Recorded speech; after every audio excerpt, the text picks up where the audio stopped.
জনতার এমপির আগমন, জনতার এমপির আগমন। ঐতিহ্যবাহী ফান্দক দরবার শরীফ 2 দিন ব্যাপী পবিত্র ইসালে সওয়াব উপলক্ষে সমাদৃত বৃহৎ আজিমুসান ঐতিহ্যবাহী ফান্দকের সভা। আজকে যারা এখন উপস্থিত হয়েছেন, আমরা কি আসল না নকল? আমরা আসল।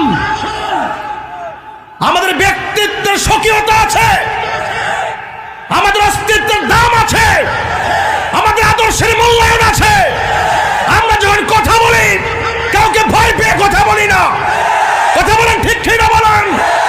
আমরা হাদি নিয়ে চলি, কিন্তু কারো ডোনেশন নিয়ে ঈমান বিক্রি করি না। সুন্নাতের এই কঠিন মুহূর্তে হাতে হাত রাখতে হবে, কাঁধে কাঁধ রাখতে হবে, মুখে মুখ রাখতে হবে, ঐক্যবদ্ধভাবে এগিয়ে যেতে হবে।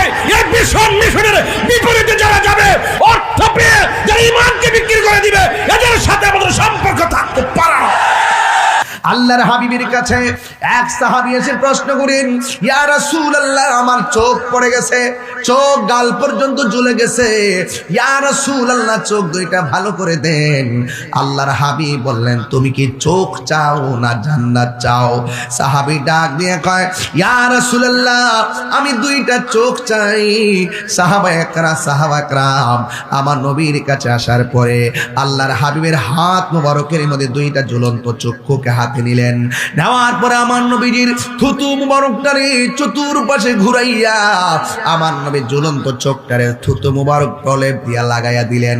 এবার আমার নবী বলেন, ও সাহাবী রে, তুমি যে চোখ চাইলে আমি চোখটা গোড়ার মধ্যে লাগাইয়া দিলাম, এখন বলো না চোখ দিয়ে তুমি দেখোনি?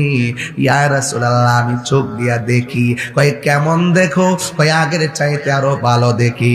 আল্লাহর হাবিব ডাক দিয়া বলে, এ সাহাবী, দুনিয়ার সবাই জান্নাতের পাগল, তুমি জান্নাত না চাইয়া 2টা চোখ চাইলা কেন?